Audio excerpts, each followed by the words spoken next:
really know what's happening in which book because I'm like overlapping and they're mixing them up.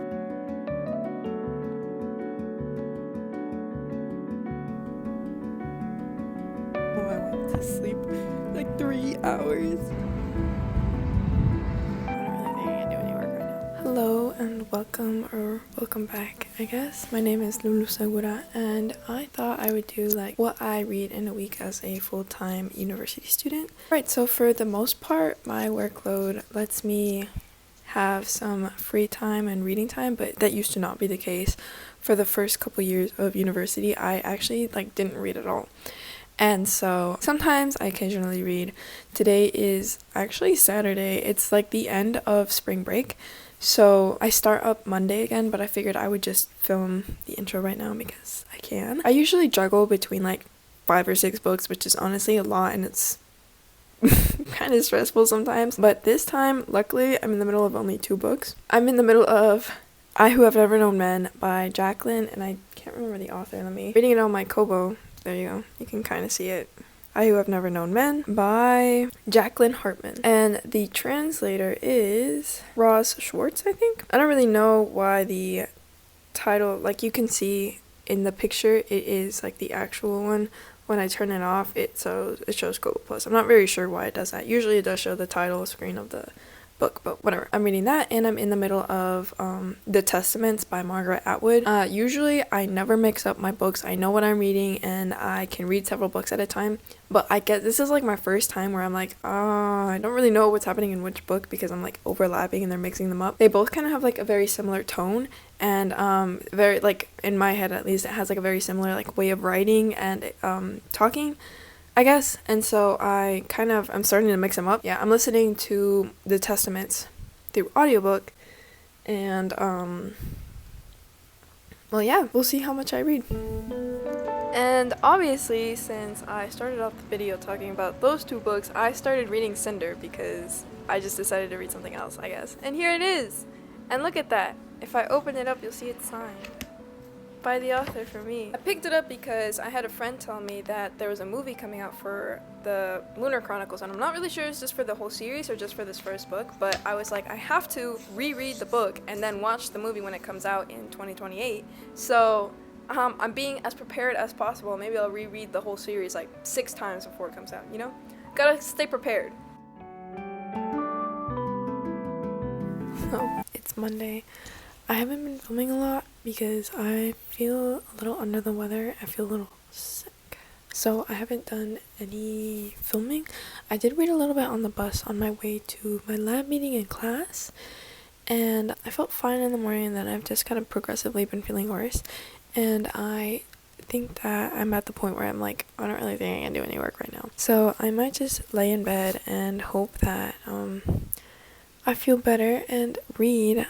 I started Cinder last night, and I give it a 10 out of 10. I was up to like 1 reading it, so technically I read it today. But I'm like, I should keep reading I Who Have Never Known Men because I simply should just like finish it. But at the same time, I really like Cinder, and now that I know that the movie's coming out, I'm like so excited to watch it. Anyway, so yeah, I'm just gonna take some medicine. You literally see it right there on my bed, and whichever I feel most comfortable holding in bed, and I'll probably just read until I fall asleep. Even though it's like, yeah, you can still see there's literally sunlight, and it's only like barely 8.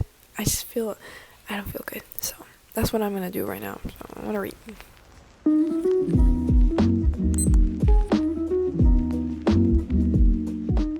Cinder is a YA science fiction, I don't want to say dystopian, but I think it wants to be a little dystopian sort of novel about this cyborg mechanic girl that sort of gets caught up in this like political mess when she, meets the prince, Mr. Prince Charming, am I right, guys? And she finds herself sort of discovering all of these clues to this like bigger mystery that she is sort of kind of finding out that she's a part of.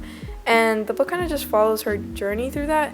I think as a whole, the series is really good at like, pulling you in, and then especially Marissa Meyer is super good at like leaving cliffhangers with each chapter. So honestly, once you read like 1 or 2 chapters, you're like hooked, and then you can't stop reading the book. And it's honestly the book that got me into reading. I can't stress it enough. I love Cinder so much. It really did just like start the spark in me, and I love it so much, and I would totally recommend it to everybody with all my heart. But I totally know it's not for everybody, especially since it is like a YA romance, and a lot of the plot twists that happen you can see like miles ahead. But it's amazing, and I love it so much, and I can't wait to watch the movie. So sort of like the premise of what this book is about.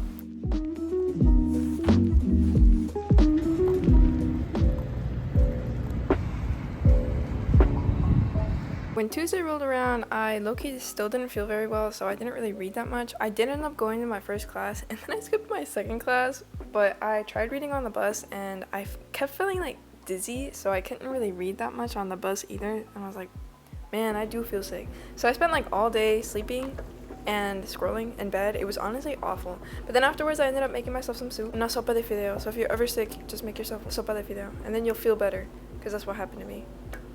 I'll make it horizontal though.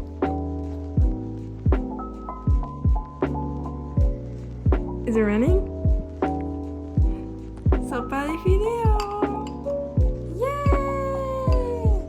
Taste test.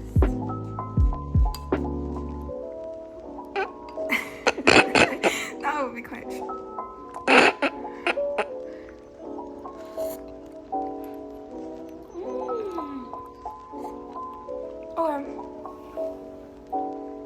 That was so good.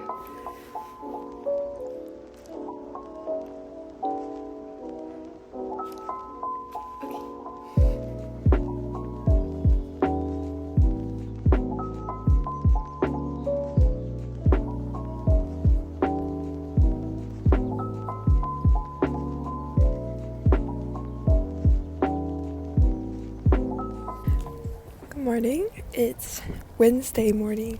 So I have, it's like halfway through the week, and honestly, I have not been reading much of anything. I think yesterday I only read for like 10-15 minutes, but yeah, no, it's been kind of a, they have succulents here?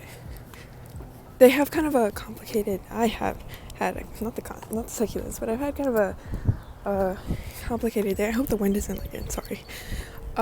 So yeah, I didn't really read much. I like skipped one of my classes. I went home, I went to sleep like 3 hours.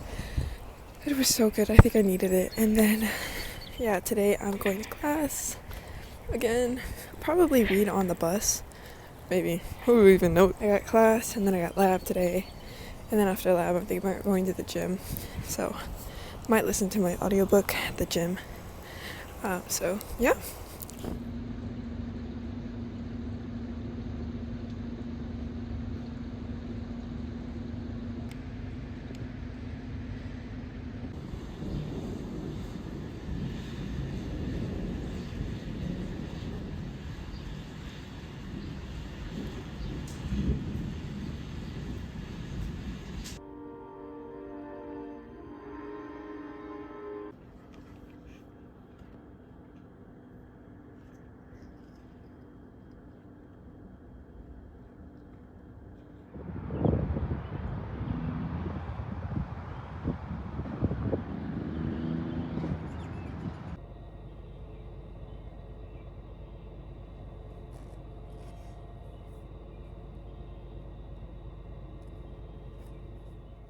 And at last, Friday had finally rolled around. I had been waiting for it all week too, and it's not like that's like not what I should say. Anyway, as I was saying, finally Friday had rolled around, and I didn't read anything on Thursday, so I was kind of silent. It was rainy all day. At least I saw a Marvel movie. I think it was Iron Man 2. And then Friday, this is me reading the only chapter of Cinder I read today. The only other reading I got to do was The Testaments by Margaret Atwood through audiobook at the gym while I was working out. And I had some pretty decent progress. I listened 30-ish minutes at the gym, but I was on 2x speed, so I probably listened to like an hour of that, and I had progressed quite a bit. And if you don't know what The Testaments is about, it's like a sequel to The Handmaid's Tale by Margaret Atwood, which is very popular as well. And she wrote this like 2 or 3 decades after the release of The Handmaid's Tale. The Handmaid's Tale came out 1985, I think, and this one came out 2013. I could be wrong, you could check my dates, but honestly, it's not that good. There's like several different points of views, and the audiobooks, I had trouble keeping track of who was who, and the voices kind of meshed together. There's like 5 narrators, but only 3 or 4 points of views. So I kept confusing the characters, and I didn't know who was talking and who wasn't. So I wouldn't recommend the audiobook, but honestly, I feel like The Testaments is more like a YA sort of dystopian, leans more YA, as opposed to The Handmaid's Tale, where it's a classical, you actually feel very real. But The Testaments is like how Gilead, the place where they're from, is kind of crumbling from within, and you see the people and kind of the actions that they're taking to literally crumble from within. However, I think at the end, like, you kind of get that full wrap story of The Handmaid's Tale that you never got in The Handmaid's Tale, which personally I don't think you really needed. I think The Handmaid's Tale holds a lot of power over its reader or Margaret Atwood holds a lot of power over her readers because she just literally does not give answers, which I think is very important sometimes in literature, and I think that's what made The Handmaid's Tale so good at the end, at least, besides all of the other really good points that it has going for it. But I don't think it really needed this testament, honestly. But yeah, that's just my perspective, and that's it.